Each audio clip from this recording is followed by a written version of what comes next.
The rain had turned the city into a maze of reflections. Streetlights shimmered off puddles, buses roared by splashing water across the cracked sidewalks, and horns echoed into the fog. It was one of those nights when even the most desperate cab drivers were ready to call it quits. Amir Malik sat in the front seat of his rusted yellow taxi, his eyes heavy with exhaustion. The heater had stopped working weeks ago, so the windows fogged up faster than he could wipe them clear. He had been driving for 14 hours straight, chasing fares that barely covered his gas. The back seat smelled of stale coffee and worn leather, and his stomach growled for the dinner he couldn't afford. He checked his phone. Another overdue bill reminder: rent, insurance, school fees. His wife Nayla had texted an hour ago. "Please come home. The kids miss you." But home felt like a luxury he couldn't afford until the meter made sense again. Just as he was about to shut off the engine, lightning flashed across the sky, illuminating a blur of movement near the curb. At first, Amir thought it was just another drunk pedestrian trying to flag a ride in the storm. But then he saw her, a young woman, drenched from head to toe, clutching her stomach as she stumbled into the street. He jumped out instantly, splashing through the freezing puddles. "Miss, are you all right?" The woman didn't answer. Her face was pale, her eyes barely open. She tried to speak, but her voice was lost to the sound of rain and traffic. When she collapsed against the side of his car, Amir's instincts took over. He caught her just before she hit the ground, her weight feather-light in his arms. "Hang on," he whispered. "You're going to be okay." He opened the back door and helped her in. Her soaked clothes clung to her skin, and her trembling hands gripped the seatbelt weakly. He started the engine and pulled into the main road, the wipers fighting to keep up with the storm. "Hospital," he muttered, pressing harder on the accelerator. But the woman's whisper stopped him. "No hospital. Please." Her voice was soft but urgent. Amir looked at her through the mirror. Fear flickered in her eyes. He could tell she wasn't just hurt. She was scared. Of what, he didn't know. "You need a doctor," he said, more to himself than to her. She didn't respond. Her head fell to the side, unconscious. Amir's mind raced. Every rule in his head told him to wait for an ambulance, but he couldn't leave her there. The rain was getting worse and she was fading fast. So he made a choice, one that would change his life forever. He drove, faster than he ever had, through yellow lights, down empty streets, ignoring the honks and the shouting drivers. His tires screeched as he turned corners, water spraying behind him like wings. At one point, the taxi hit a pothole, and the car jolted hard. The woman groaned softly, clutching her side. Amir's heart pounded. Every minute felt like a race against time. Finally, the glowing red cross of St. Mary's Hospital came into view. He pulled up to the emergency entrance, jumped out, and ran for help. 2 nurses rushed out with a gurney. Together they lifted her from the car. "Name?" one of them asked. "I don't know," Amir said, panting. "She just collapsed." "Please, just help her." They wheeled her inside. The automatic doors closed, and Amir was left standing there in the cold rain, his clothes soaked, his hands shaking. He waited. Minutes turned into an hour. No one came out. Finally, a doctor appeared, removing his gloves. "Are you family?" he asked. "No, just the driver," Amir replied. The doctor nodded. "She'll be okay. You got her here just in time. Severe dehydration and internal bleeding. Another half hour and she might not have made it." Amir exhaled, relief washing over him. "Thank God." Then the doctor said, "You can leave your contact info if you want. She'll probably want to thank you." But Amir shook his head. "No need, just tell her to take care." He turned and walked back into the rain. His shoes squelched with every step. He looked at his taxi. The interior soaked, the meter reading still at 0. He hadn't even started the fare. By the time he got home, dawn was breaking. His wife opened the door, worry written across her face. "You're drenched!" "What happened?" Amir forced a tired smile. "Just helped someone tonight." He didn't tell her the details. He didn't want her to worry about one more thing. He simply hung up his jacket, kissed his sleeping kids on the forehead, and collapsed into bed. He had no idea that while he slept, the story of his kindness was already beginning to unfold in a world far above his own. The next few days blurred together for Amir. The storm had passed, but the city didn't stop moving. Cars honked, lights flickered, people shouted into phones, and life went on, for everyone except him. He drove from sunrise to midnight, chasing fares across the city, the way a man chases the last bus home. But something inside him felt different now. The image of that pale young woman, unconscious in the back seat, wouldn't leave his mind. He didn't even know her name, but somehow it felt like he'd been meant to find her that night. A week passed, then 2. No calls, no word, no clue what had happened to her. Amir convinced himself she must be fine. Rich or poor, alive was all that mattered. But his own problems hadn't gone anywhere. The landlord had already given a final warning about rent. His taxi's engine coughed like an old man every morning. And his eldest son, Farhan, came home one afternoon with a letter, an unpaid school fee notice stamped in red. "Abba," the boy said quietly, eyes full of worry. "They said if we don't pay this week, I can't sit for exams." Amir forced a smile that didn't reach his eyes. "Don't worry, Beta. I'll handle it." That night he drove longer than ever, through neon-lit streets, past luxury hotels, and empty boulevards where rain still shimmered from the night before. The city was full of people with money to burn, yet he couldn't even buy new shoes for his kids. Still, he never complained, because deep down, he believed, one good deed never goes unseen. He just didn't know how soon life would prove him right. 3 days later, as the morning sun spilled through the cracked blinds of his apartment, there was a knock on the door. Naila opened it, her brow furrowed. A man in a dark suit stood there holding a sealed white envelope. "Mr. Malik?" "Yes," Amir replied cautiously, wiping his grease-stained hands on a rag. The man handed him the envelope. "This is for you, from someone you helped recently." Before Amir could ask, the man turned and walked away, disappearing down the narrow staircase. Amir looked down at the envelope. Heavy paper, embossed edges, and a faint perfume that smelled of rain and flowers. His heart began to pound. Slowly he tore it open. Inside was a single sheet of elegant stationery and something that made his knees go weak. A check. His eyes widened. There were more zeros than he'd ever seen in his life. Enough to clear his debts, fix his car, and give his family the life they'd only dreamed of. He stared in disbelief, reading the letter. "Dear Mr. Malik, you probably don't remember me, but I remember you. You found me on a night when I was lost, broken and scared. You didn't ask who I was or what I could pay. You just helped. My name is Lila Davenport. You may have seen it on the news. My father, Richard Davenport, owns Davenport Holdings. But that night, I wasn't a billionaire's daughter. I was just a woman in pain, and you treated me like a person. Not a problem. I owe you my life. Please accept this not as repayment, but as a thank you for your kindness, your heart, and your courage to help without expecting anything in return. With gratitude, Lila Davenport." Amir's hands trembled as he read the name again. Davenport Holdings. He'd seen it before, on skyscrapers, trucks, billboards. One of the largest corporations in the country. He sat down slowly, his breath shaky. "Naila," he whispered, handing her the letter. She read it, her eyes widening in shock. Then she looked at him, speechless. For a long time they just sat there, the hum of the refrigerator the only sound between them. When the reality finally sank in, tears welled in Naila's eyes. You saved her life," she whispered. Amir nodded, though his mind was still reeling. But something deep in his chest told him. This wasn't just about money. It was about something far bigger. The next day, Amir visited the bank, the check still trembling in his hand. The teller's expression shifted from routine politeness to stunned disbelief as she verified the signature. "Sir, this is genuine," she said softly. By evening, Amir had paid off the rent, cleared his debts, and finally bought new uniforms for his kids.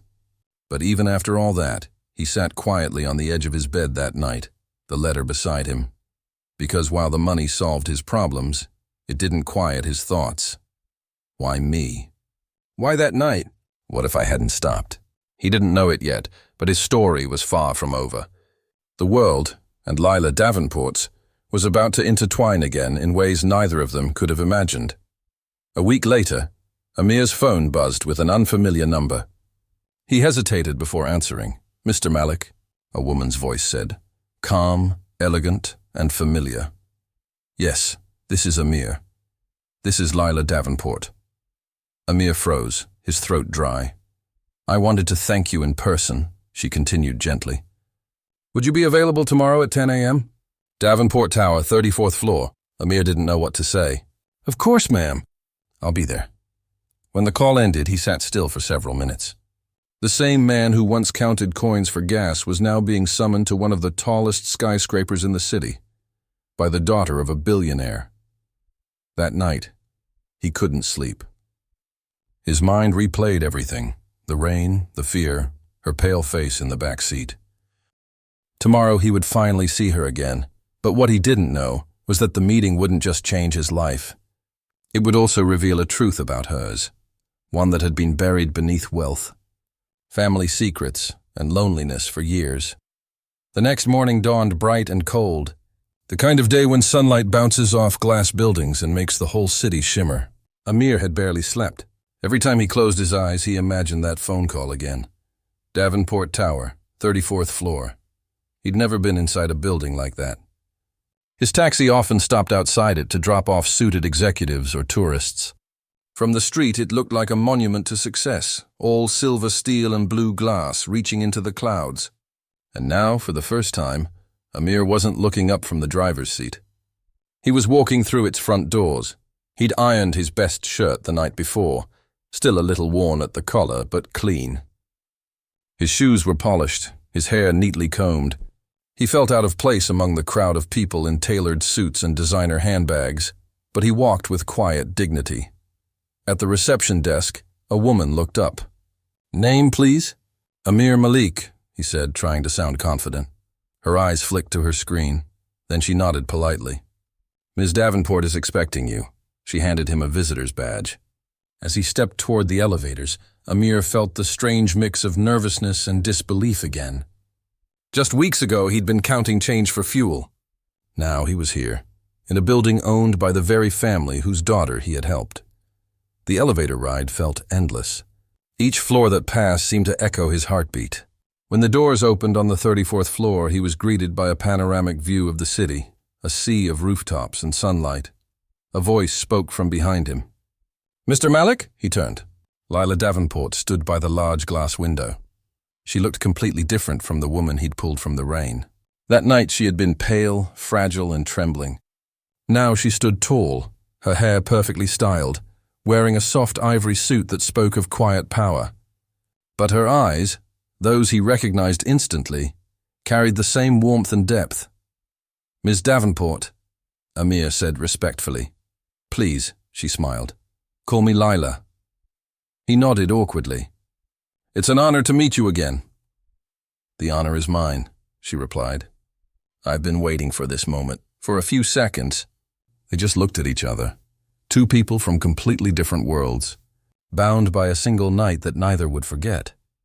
Lila motioned toward the seating area. "Please sit." Amir hesitated before sitting down on the edge of the chair. Lila sat across from him, her voice calm and sincere. "I wanted to thank you face to face. You probably don't realize how much that night meant to me," Amir smiled humbly. "I just did what anyone should do." Her eyes softened. "No, not everyone would have stopped. I had dozens of cars pass me by before you came. You didn't ask who I was or what I could give. You just helped." He looked down, embarrassed by the praise. "It was nothing." "It was everything," she said quietly. Lila leaned back, her gaze distant for a moment. "You see, my family, we've always had everything money could buy. But that night, I learned how little it all means if no one sees you as a person." Amir listened silently, feeling the weight in her words. "When I woke up in the hospital," she continued, "I realized how empty my world had become. My father was away on business. My so-called friends never showed up. But a stranger, you, had carried me through the rain, stayed until the doctors came, and left without even giving your name." Her voice trembled slightly. "You reminded me that kindness still exists. That not everyone does things for gain. Amir looked up. I didn't need to know who you were. You were in pain. That was enough. Lila smiled, a tear catching the corner of her eye. That's exactly why I called you here. She reached for a folder on the table and slid it toward him. I want to offer you something. Amir frowned slightly, unsure. What is this? It's a proposal, she said gently. You told me once your taxi barely survives, that you dream of starting something of your own. I want to help you make that happen. He opened the folder slowly. Inside were documents, business plans, permits, designs, for a small fleet of city taxis branded with a new name, Amir City Transport. He blinked in disbelief. I don't understand, Lila smiled. It's simple. You helped me when I was broken. Now I want to help you build something strong. You'll be the owner, I'll be the investor. You've earned it. For the first time, Amir didn't know what to say. His throat tightened. Miss Davenport, I can't accept this. I'm just a driver. She shook her head gently. No, Amir, you're more than that. You're a good man, and the world needs more people like you leading something honest. He felt his eyes sting. All his life, people had looked past him, the tired taxi driver, invisible in traffic. And now here was a woman from the highest rung of society, telling him he was worthy. Thank you, he said softly, voice trembling. But why me? Lila's expression softened even further. Because that night, you didn't see me as a billionaire's daughter. You saw me as a human being, and I'll never forget that. They sat in silence for a while, sunlight flooding the office, wrapping them both in warmth. Outside, the city hummed, people rushing, horns blaring, unaware that a moment of pure humanity was unfolding in that glass tower. Over the next few weeks, everything began to change. Lila's team helped Amir register the business, buy new vehicles, and even design a logo. She insisted he keep full control. This is your company, she told him. You drive it the way you've driven your life, with heart. At first, Amir couldn't believe it was real. He'd wake up expecting it to vanish like a dream. But it didn't. The first time he saw his name, Amir City Transport, painted on the side of a shining yellow car, he felt something deep in his chest shift, pride, gratitude, renewal. He hired other struggling drivers, men who, like him, had once lived day to day, waiting for something to change. Together, they built not just a company, but a community. Word spread fast. People began to notice how Amir's taxis were different. Clean, honest, reliable, and always driven with kindness. Customers shared stories online. A driver who refused extra tips from students. One who waited with an old woman until her door opened safely. One who returned a lost wallet with every note intact. Soon, Amir's small venture became a citywide name. But he didn't stop there. He created a program offering free rides for hospital patients and low-income families. When people asked why, he'd simply say, because once, someone trusted me to help when it mattered most. One evening, as the city lights glowed like constellations, Amir stood outside his office, the new Amir City Transport Hub. A line of taxis waited by the curb, their headlights cutting through the dusk. A sleek black car pulled up, and Lila stepped out. You did it, she said with a smile. We did it, he corrected, his eyes warm. They stood together, looking at what they had built, not just cars, but connections. A living symbol that kindness could cross class, wealth, and circumstance. Lila turned to him and said softly, Do you realize what you've done, Amir? You didn't just save a life that night. You built something that's saving many. He looked at her with quiet gratitude.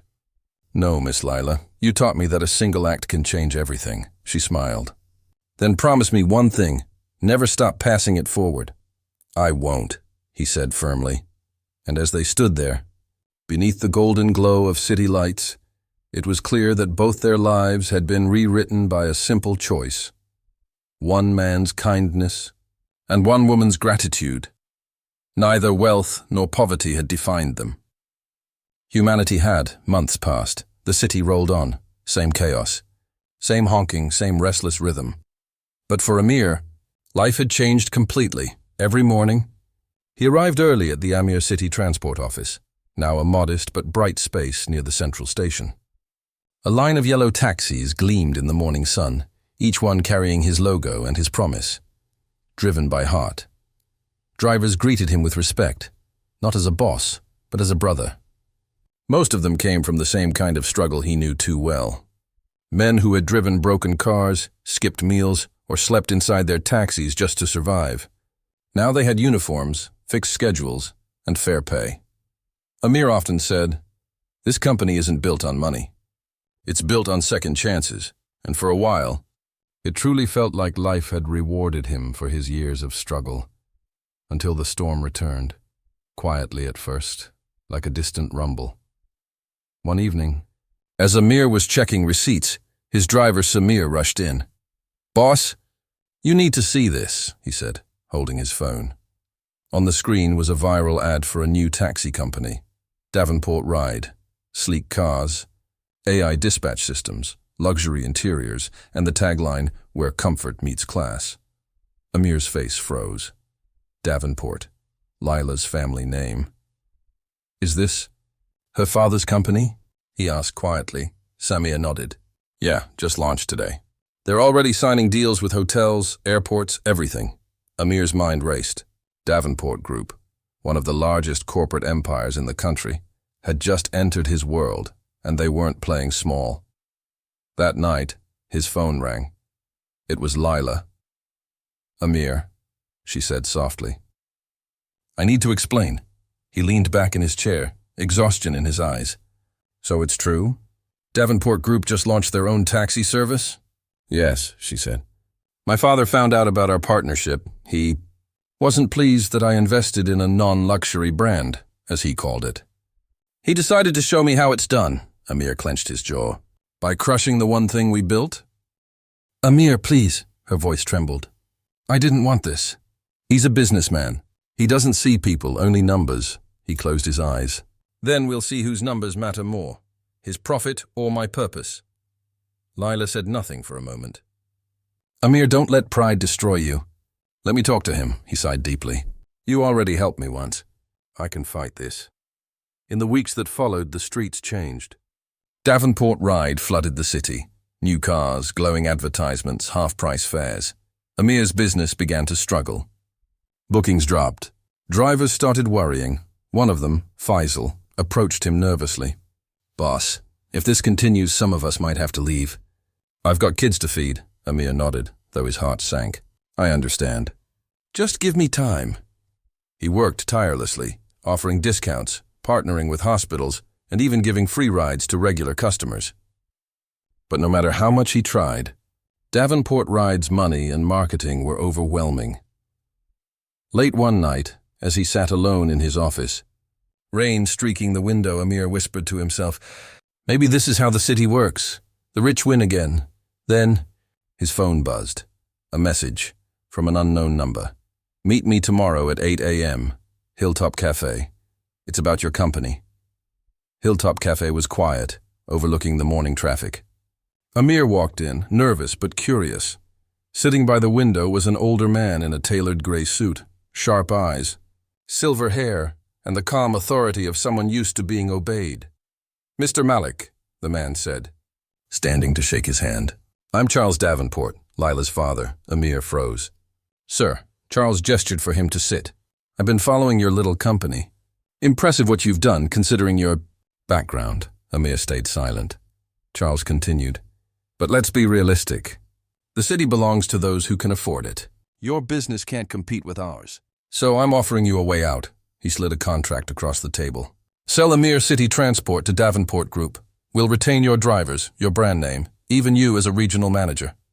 You'll earn more than you ever imagined." Amir stared at the papers. For a moment, temptation flickered.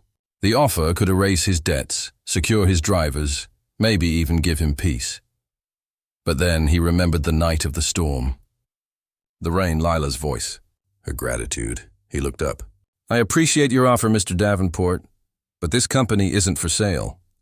Charles's polite smile faded. "You're making a mistake." "Maybe," Amir said quietly, "but it's my mistake to make." The older man stood slowly, his expression cold. "You're a good man, Mr. Malik, but good men rarely last in business." He left, his words lingering like smoke. Weeks turned into months. The pressure mounted, contracts were cancelled. Cars went idle. One evening, Lila showed up at the garage, her eyes full of worry. "Amir, please, he's relentless.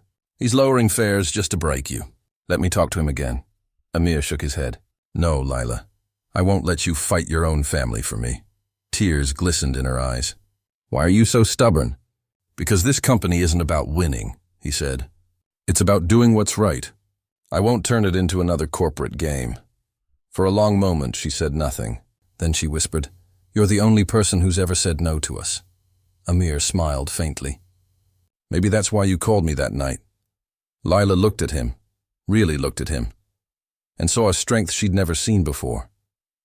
Not the strength of wealth, but of integrity. A week later, disaster struck. One of Amir's taxis broke down mid-ride, causing a small traffic accident. No one was hurt, but social media exploded with posts, many clearly boosted by Davenport Ride's PR team.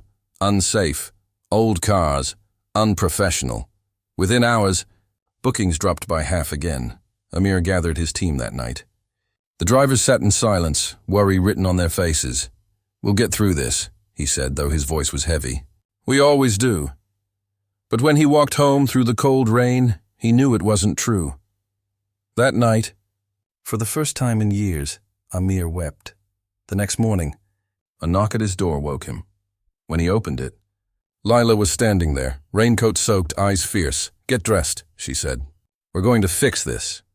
She pulled him into her car and drove straight to a press conference, one hosted by Davenport Group. Her father was there, surrounded by cameras, bragging about their commitment to safe, modern transport. Without hesitation, Lila stepped onto the stage beside him. "Ladies and gentlemen," she said into the microphone, "I'd like to tell you about the man who taught me what real safety and decency mean." Charles froze. "Lila, what are you doing?" Ignoring him, she continued. "Months ago, when I was in an accident, it wasn't one of our luxury cars that saved me. It was a taxi, driven by Amir Malik. He didn't know who I was. He didn't ask for payment. He just helped." The room fell silent. Cameras clicked. "And while we've built a brand on money and machines," she said, voice trembling, "he's built one on humanity. If Davenport Ride wants to talk about safety, let's start by talking about people like him." The press erupted with questions. Charles looked furious. Amir stood frozen near the doorway, stunned. In one moment, everything had shifted. The story went viral overnight. News outlets hailed Amir as the taxi driver with a billionaire's heart. Public sympathy surged. People boycotted Davenport Ride, choosing Amir City Transport out of respect. Charles Davenport issued a reluctant public apology and announced a merger, not an acquisition, with Amir's company, calling it a partnership built on shared values. But the truth was clear to everyone. It was Amir's heart that had won, not his money. Weeks later, as the dust settled, Lila visited the taxi depot. "Your company's bigger than ever," she said, smiling. "How does it feel?" Amir looked around, at the cars, the drivers, the laughter, and said softly, "It feels like hope." Then he turned to her. "But you didn't have to stand up for me like that." "You could have lost everything," she smiled faintly. "Maybe I did lose something, but I gained something better, self-respect." They stood in silence, the sound of the city rising around them like a heartbeat. Amir looked at her, the same way he had that night in the storm, with quiet gratitude. "Thank you," he said. "No," she whispered. "Thank you for reminding me who I am." The city had changed. Neon lights glowed brighter. Cars hummed quieter. And somewhere, between the chaos of ambition and the calm of compassion, Amir City Transport had become a name everyone knew. 2 years had passed since the storm that had nearly destroyed everything Amir built, but had instead revealed what truly mattered. Now, when people booked a ride through the app, they didn't just see a route or a fare. They saw a message that appeared every time before confirming, "One small act of kindness can change the direction of your journey." Those were Amir's words. And for many, they became a daily reminder that goodness still existed, even in a city that often forgot. On a bright spring morning, Amir stood before a newly built building on the edge of the city, the Lila Hope Foundation for Drivers and Families. Children played in the courtyard. Volunteers unloaded boxes of food and medicine. A large banner read, "Free healthcare, education, and shelter for every driver's family." Lila stood beside him, her smile gentle, proud. "You still think you're just a taxi driver?" she teased. Amir chuckled softly. "Always will be. This just happens to be a bigger taxi stop." They laughed, the kind of laughter that comes after years of shared struggle. The foundation was their dream, born from both guilt and gratitude. For Lila, it was redemption, a way to prove she was more than her last name. For Amir, it was purpose, the continuation of the night when he refused to take money from a stranger in pain. Behind the glass doors, a plaque gleamed, in honor of those who give without expecting and receive more than they could ever imagine. The story of Amir Malik had become something larger than either of them expected. News outlets had moved on. Viral videos had faded, but the ripple remained. Across the city, small kindnesses began to multiply. A cafe owner started offering free coffee to delivery riders. A hotel chain partnered with Amir's company to provide safe rides for night shift workers. Even school children began collecting funds to sponsor a driver's kid. Everywhere Amir went, people greeted him, not with admiration for his success, but with respect for his sincerity.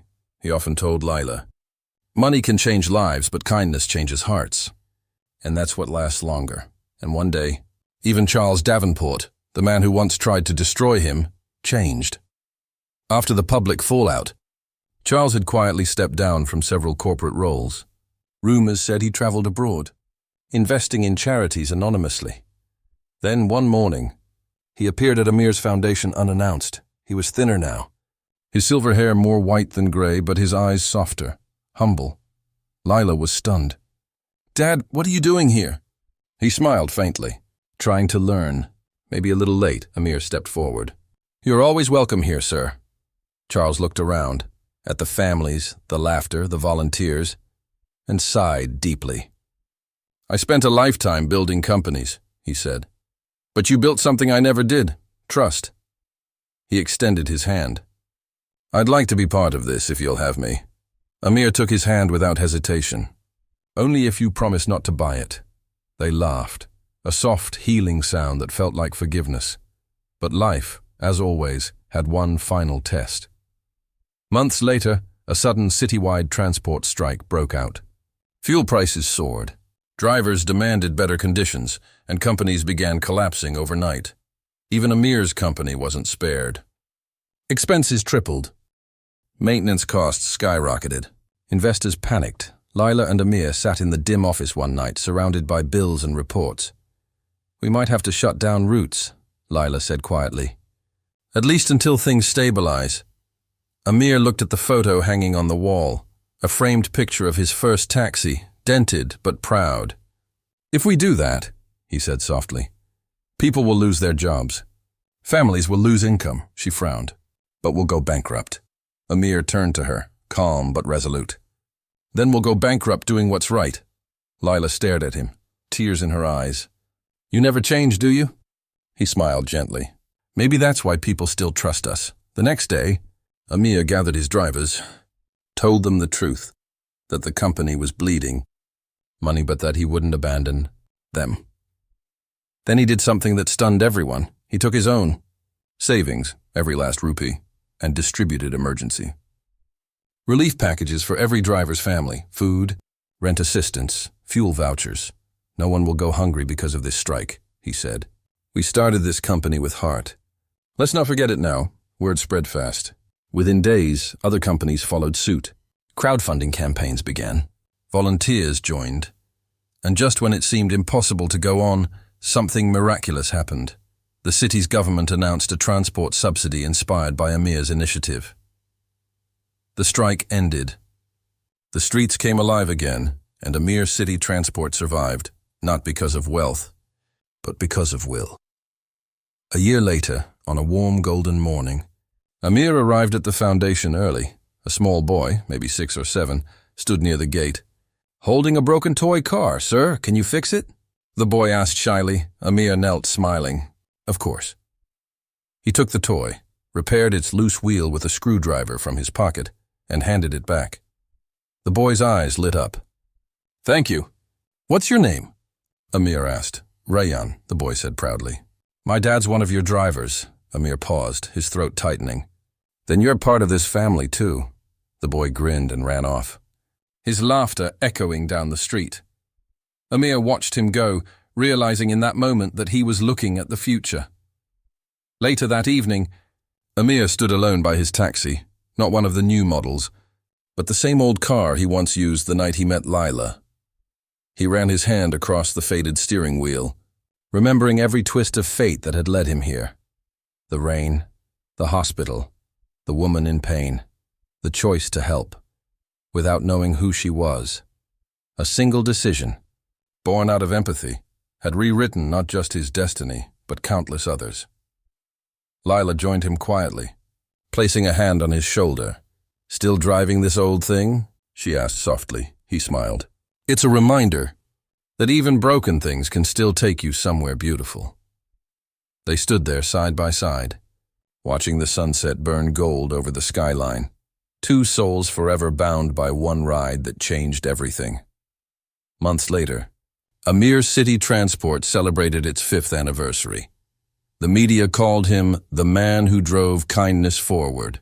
As the ceremony ended, a journalist asked, "Mr. Malik, what's the secret to your success?" Amir smiled, thoughtful.